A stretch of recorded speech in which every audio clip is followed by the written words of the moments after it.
Hello! In this video, I am going to be talking about how to make money on the side while in law school, and not just a little bit of money, but like good money without taking so much of your time and energy and putting it towards that. There are a variety of ways to do this, but this is just me drawing on my personal experience and how I did it while I was in law school. The way I am going to be talking about making money in this video is through freelancing. There are a variety of things you can do freelance. For example, you're in law school, which means that you are probably somewhat of a good writer, and if not, then at least you're a fast learner, so you could definitely learn a new skill. Step one in making this side income is to identify a skill that you have or a skill that you can work on and become really good at. Some examples of skills include writing, video editing or image graphic editing. They include building websites or making ads. They include admin work, so virtual assistant work, going through people's emails, doing little tasks for them.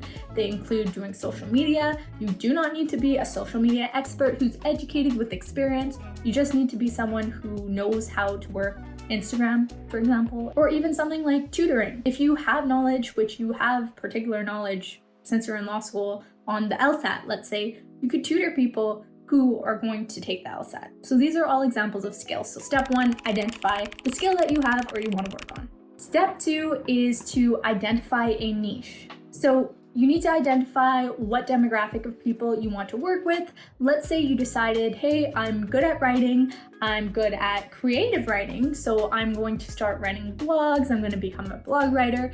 It will be much easier for you to find clients if you can identify a specific demographic of people you're going to write blogs for, because then your net becomes smaller and you're able to catch more high-paying people within that space rather than just saying I'm a blog writer and trying to get anyone who needs a blog. If you say I'm specifically a wedding photographer blog writer, I only write blogs for people who are photographing weddings, then you will catch more people's attention who are in that demographic. So identify a niche.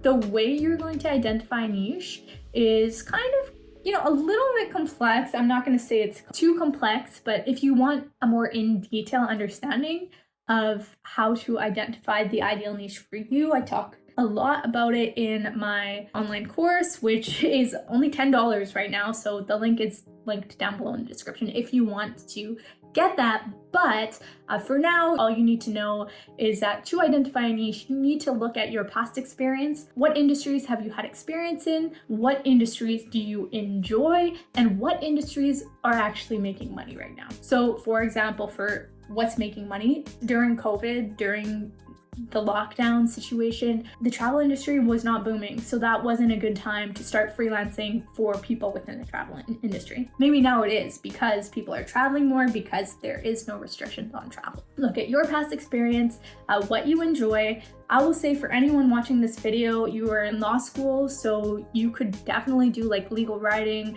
legal editing, legal whatever it is within that framework. So identify your niche, and once that's done, move on to part 3, which is creating a social media channel. In my opinion, Instagram is the best one at this current moment of filming to start out when starting a freelance business.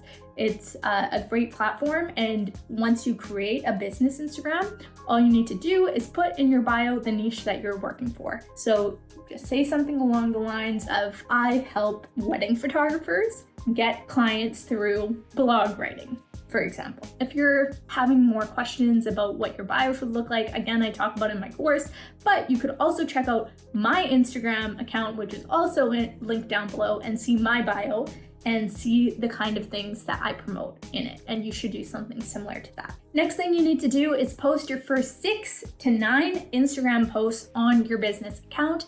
These posts, ideally, some of them will have your face in it. It's just more personable when you're starting to freelance, and you can be able to show your face. People like it more. Excuse the paint I have on my hand. I painted yesterday. But yeah, these posts should be some graphics, but some face pictures. Again, you can look on my Instagram to kind of see the kind of pictures I post. What really matters is what you are writing in the captions. You should have content that is informative to your reader and probably around 2 of the 6 to 9 posts should be more connection posts. So those are posts where you're explaining a little bit about yourself, who you are, or sharing gratitude, or sharing something about your friends, your family, so that people like you and they feel like they know you, like an aspect outside of you and your business. But the rest of the post should be value posts where you are teaching basically your ideal prospect. So for instance, wedding photographers, how blog writing could improve their sales, or teaching them how in general to come across as more valuable, or how hiring someone out could potentially save them a lot of time and even money in the long run. Think about different things and make sure you're providing value in the content that you are sharing. Again, check my Instagram for inspiration. And I also have something called the content topic table that I share in my $10 course. So that really helps to plot out all of the different ideas on value content that you can write about. I personally use AI to write like all of my content, and I just edit it because it saves me like so much time. So I would recommend you do that also for the 6 to 9 posts and all the posts that you do after that. If you don't know how to do that, that's okay. I also made a video which tells you how I use AI to write my content.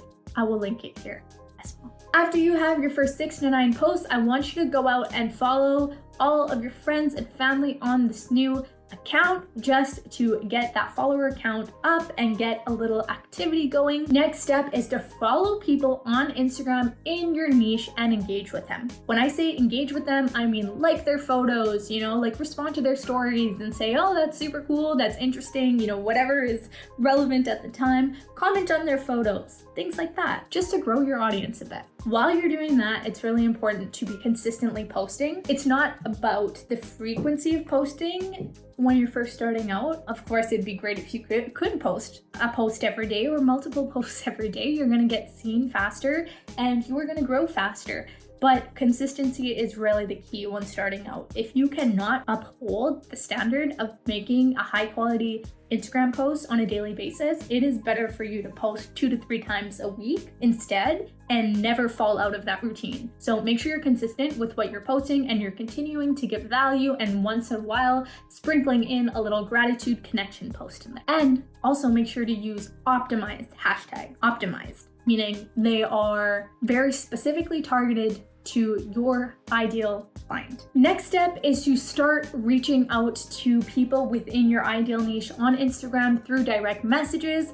I have a fully optimized script, like literally step by step what you need to say to people so that you can convert them to a client, and what you need to say to them on calls to convert them as clients that are high paying. Again, this is in my $10 course. I don't mean to plug it so much, but it actually is. But for now, all you need to know is you need to find someone who is your ideal client.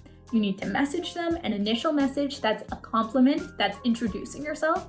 You have to engage with them for a few messages back and forth. That's kind of asking them a little bit about their business, maybe sharing a little bit about yours, and then offer them genuinely to help them, or hop on a call to see what they need done, or see how you can help them improve their business, like a very quick 10-minute call, and hop on that call, connect with them, hop on another call, and sell them for your services. This has a little bit of a rhythm, a little bit of a method to it on how to do calls. I think I have some YouTube videos on how to do calls, but again, like that full script is in my course, so you can purchase that, but you can also search through my YouTube videos and see if you can find that somewhere in there. You may not get your first client from Instagram. It's actually pretty rare to get your first client on Instagram. So you're gonna do that so that you can get consistent clients down the road from social media without you having to do the work of hunting for them. They're going to be attracted to you because of the content that you're putting out there. But to get your first client or your first couple clients, you can look at your network in person and tell people what you're doing and see if they know anyone in your niche or a little bit outside of your niche who needs the service that you're offering. I also recommend going door to door in person and doing some in-person marketing. I do have a really, really high quality video on how to get your first high paying client by doing that this week. I'm linking it here. 100% watch that so that you can get a client after you've done all of the past steps that I just talked about. And once you have one client, You just need to provide your services to them at like a top tier level. Go above and beyond, right? So if they are working with you for 5 blog posts, throw in a 6th or 7th one for free. You know, like make sure that they love it. Make sure that you're going so above and beyond and they like you and you're nice and they're nice and it's a mutually beneficial relationship, so that they want to work with you for the following month and they want to continue working with you every single month, and that you're in a place where you can outsource what you're doing to other people or to AI and really have a minimal amount of work to do. That's how you make your income passive, and they're getting amazing results from what you're providing. Everyone's happy, you're making money, you're giving money to other people, but you're pocketing a lot of the money and you're making it passively because you're not doing the work long term.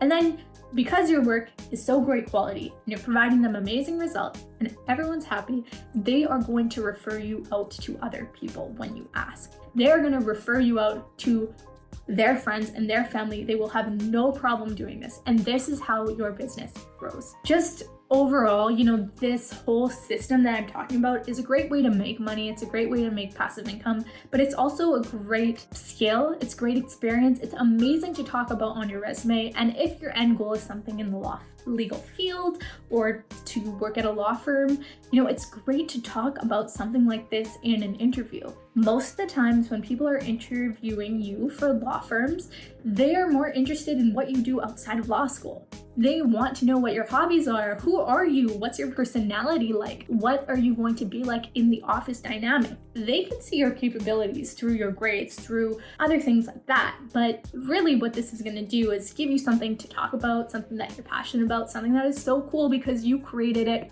from scratch. There's really endless possibilities with something like this. And talking from personal experience, I mean, I started law school thinking I was going to become a lawyer, and then I started freelancing, which led me to then scale up to an agency because I didn't want to do the work, but I also wanted to make the money. So I started outsourcing to people, and then I started my own online course, and then I started making money from that. It became so passive. I realized I can make just as much money doing my business and as I would if I just became a lawyer and I wasn't super passionate about it. So it provided me the space to not have to pursue a career that I realized at some point was not in alignment with the life I want to live, and allowed me to do something that, 1, I enjoy, 2, does not take a lot of my time and energy and allows me to do other things that I like, and 3, gives me the financial ability to live the life that I want. And I recognize that not everyone's gonna resonate with this who is in law school, but a few of you might, and it's really worth it right now while you're in law school to start something like this, because you don't feel like you're taking a pause from everything else in your life and trying to create a business. Like if you do this on the side of law school, which you absolutely can, if you prioritize only the necessary things you need to in law school and not all the random ungraded things. And I have other videos on law school talking about that. But if you put your priorities right, you can definitely build something like this while you're in law school, and you have no idea where it's going to take you until you start. So I hope you guys enjoyed this video. Again, my online course is being sold just for $10 right now. I used to sell it for $2,500. I would highly recommend that you purchase this course if you are going to do this, right? It's $10. I will give you your money back if you are not finding value after you do all the steps that I'm talking about in the course, but you can try to do it without the course and see how it goes. But anyways, I'm gonna stop talking about that. I hope you found value in this. Please let me know if you actually are going to start this, because I would love to hear about that. It makes me so happy when I hear things like that. Anyways, thank you for watching. I hope you have a beautiful day. I hope you enjoy your week, your month, your semester, your life, everything. Subscribe for more content just like this.